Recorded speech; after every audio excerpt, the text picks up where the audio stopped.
Let's get it. Hard throb never. Let's discuss homelessness being criminalized. So some states are, preparing to use the law to clear out homeless encampments of homeless people. They say they're going to start using the law to do this because they're offering shelters and other spaces for homeless people, to go to instead of the areas that they want to clear out. But the homeless people are basically refusing those amenities that the city and city officials are providing. So city officials, want to use the law to remove homeless people from these so-called non-designated areas. But the question is, why do they want to criminalize people being homeless or criminalize homelessness? And then why are the homeless people refusing the amenities that the officials in the city are providing? And maybe the homeless people are refusing these amenities because they don't want to be locked into some other type of, social corporate restriction. You know, maybe it's maybe they see it as another way for the government, city politics, to place control over them and make their agency and autonomy just as miserable as it was when they was working and had full-time jobs and were maintaining homes and vehicles and stuff. So a lot of times people go into homelessness because they tired of the rat race. They tired of spinning wheels and never getting anywhere. You know what I'm saying? You you know what I'm talking about. So obviously we know we have some homeless people, you know, that are homeless because of bad decisions, poor life management and things like that, poor financial management. But we also know that there are just as many who are displaced and homeless due to classism and financial discrimination. And that's really the real issue, is that America is becoming a place where its citizens are just being priced out of day-to-day necessities. And one example of being priced out of day-to-day necessities, you have people come up with the idea of tiny homes, the tiny home solution possibility. But to my point of this classism and financial discrimination, the tiny homes, started out cheap and ended up costing way more than a tiny home should. Like, the whole point of developing tiny home communities and tiny homes, period, was that it was supposed to be way cheaper than a house. Now, just because you make a tiny home or build a tiny home and you price it at $50,000, yeah, it's cheaper than what a normal home would be, but that's still way too much for a tiny home. It's like somehow the corporate greed and the gouging of the citizen, it always takes over. It always takes precedence. And the bigger point is, why is legislation not forcing the issue of rent, and maybe even more, to just not being able to go above a certain amount according to the economy's health? There's never any talk of this. There's never any talk that, hey, look, when the economy is here and people's, you know, economic stability is good, then, we can go here, but you still can't even go too far. But when the economy is bad, you can't price rents at this range. It's a simple thing. But then you have people say, well, no, they shouldn't be able to do that, or do, that's, you shouldn't be able to tell people what they can charge for this and that. Well, let me give you an example.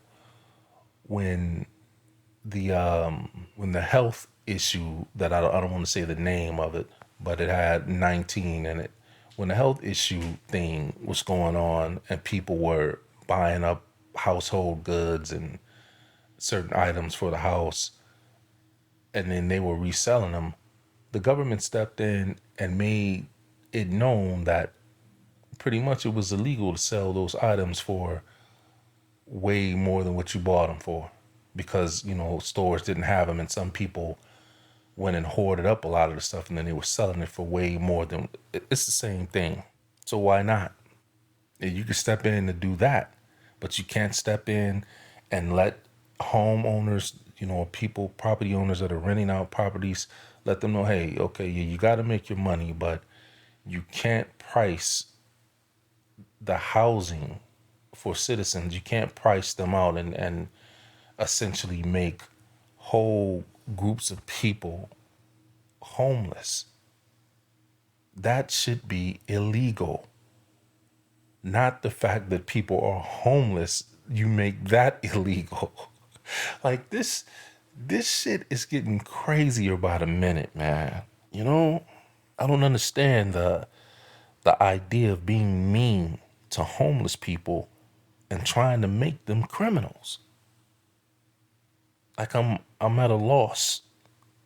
We can send billions of dollars out of the country to help others, but won't use the same billions to properly house homeless citizens. Then if you're making homeless citizens criminals or making homeless people criminals by using the law, then shouldn't the same thing be done to illegal migrants who arrive homeless? Because they're here and they're homeless.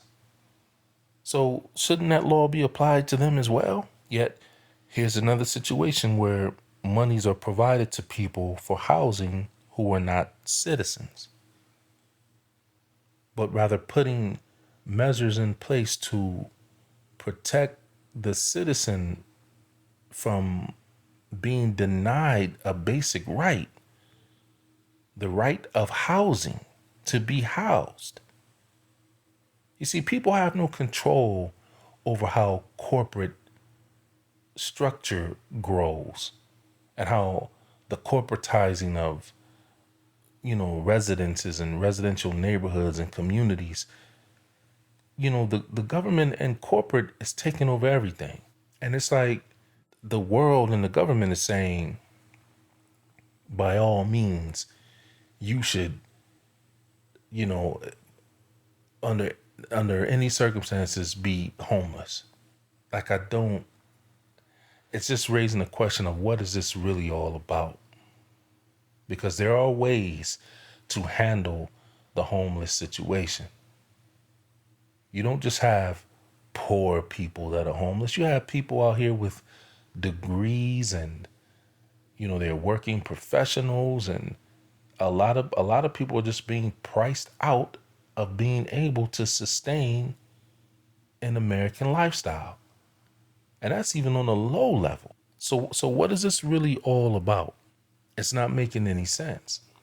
But then to sit on top of it and have policymakers, because they're mad about homeless people being around their businesses and things like that. Yeah, I get it. It is problematic. I get it. But you caused this issue. You caused the issue of homeless people being scattered out on community streets like animals. And I'm not calling them animals, but I'm saying if you house and you unable to bathe in that thing, like the only thing that puts you to any level above an animal is that, you're classified as a human. But you policymakers have caused this issue. And now you want to criminalize them. It's the same thing as when I did the video on because it's the law. That's what I named the video, because it's the law. So just because you make something law, it doesn't mean that it's right.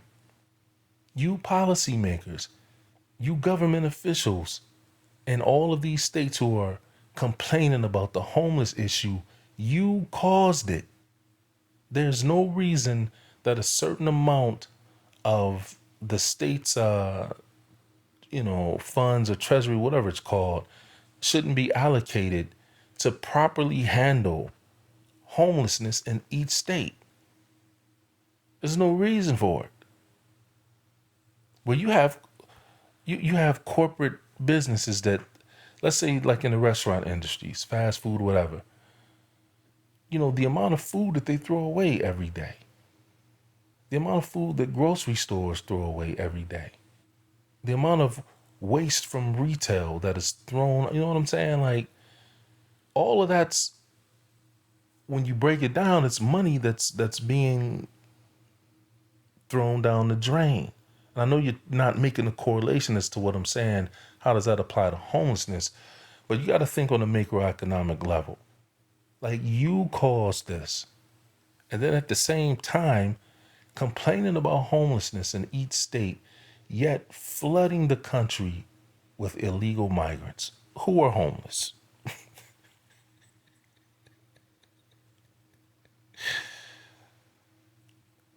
Who are these people that's running the country, man? Despicable. I'm out. Throb never.